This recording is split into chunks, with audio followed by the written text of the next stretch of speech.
नमस्कार, मैं नेहा शर्मा आपके साथ और आप देख रहे हैं जस्ट इंडिया। खबरों के प्रायोजक हैं रंज care showroom in Rohtak and Bahadurgarh. Showroom पर आएं, टेस्ट ड्राइव लें और गाड़ी बुक कराएं। Oscar super speciality hospital and trauma centre.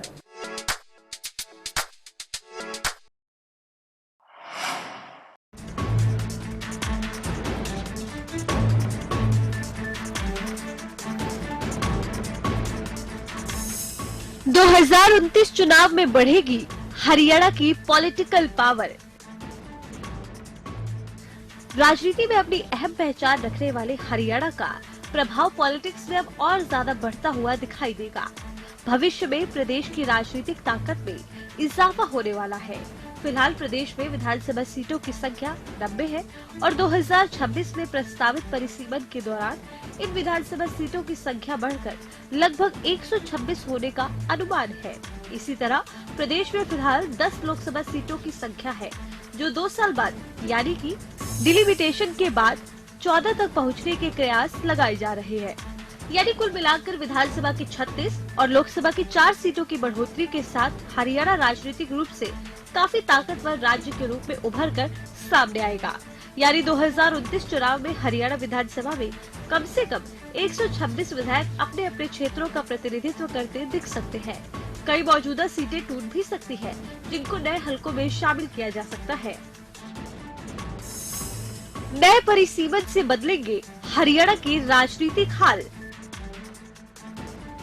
Haryana में 2007-2008 में परिसीमन के बाद अब 2026 में डिलिमिटेशन प्रस्तावित है। परिसीमन आयोग के पास बहुत से ऐसे केस और अर्जियां पहुंचती है, जिनमें लोकसभा और विधानसभा सीटों की संख्या बढ़ाने के साथ ही उन्हें आरक्षित करने के प्रस्ताव दिए जाते हैं। संबंधित लोग अपने अपने हिसाब से आयोग को दलीलें देते हैं, जिनका धरातल पर वेरिफिकेशन के बाद परिसीमन नए सिरे से किया जाता है। हरियाणा की मौजूदा 10 लोकसभा सीटों में अधिकतर ऐसी है जो ज्यादा आबादी के लिहाज से 3 जिलों तक भी फैली हुई है। चूँकि 2026 में नया परिसीमन प्रस्तावित है और 2029 में नया परिसीमन लागू होगा, तो हरियाणा की पॉलिटिकल पावर के भी बहुत अहम मायने होंगे।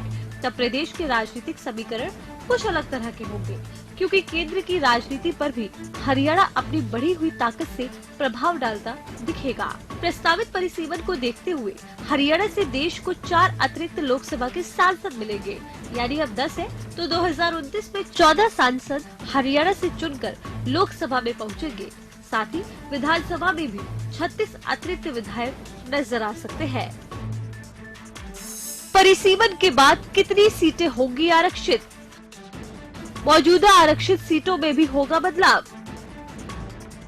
फिलहाल हरियाणा में 2 लोकसभा सीटें आरक्षित है, तो अनुमान है कि परिसीमन के बाद 14 लोकसभा सीटों में से 3 आरक्षित हो सकती है, जबकि अब 17 विधानसभा की सीटें आरक्षित है। तो डिलिमिटेशन के बाद 126 विधानसभा में से 25 सीटें रिजर्व की जा सकती है। परिसीमन के बाद जहां कई नई सीटें बनेगी, तो वहीं मौजूदा नेताओं की हार जीत पर भी भविष्य में फर्क पड़ना संभव है, क्योंकि क्षेत्र का दायरा गांव, शहर, कस्बे सब बदल जाएंगे।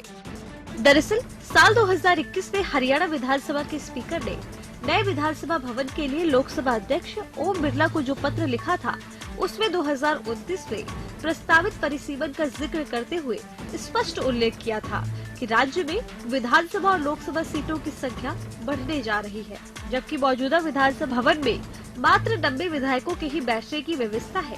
इसलिए हरियाणा विधानसभा को अपना अलग भवन चाहिए। इसलिए हरियाणा ने अपनी विधानसभा के नए भवन की प्रक्रिया शुरू कर दी। अब केंद्र ने भी हरियाणा की नई विधानसभा को मंजूरी दे दी है और वन विभाग ने इसके लिए एनओसी भी जारी कर दी है। यानी कि परिसीमन के बाद 2029 के चुनाव में हरियाणा का राजनीतिक माहौल काफी बदला नजर आएगा।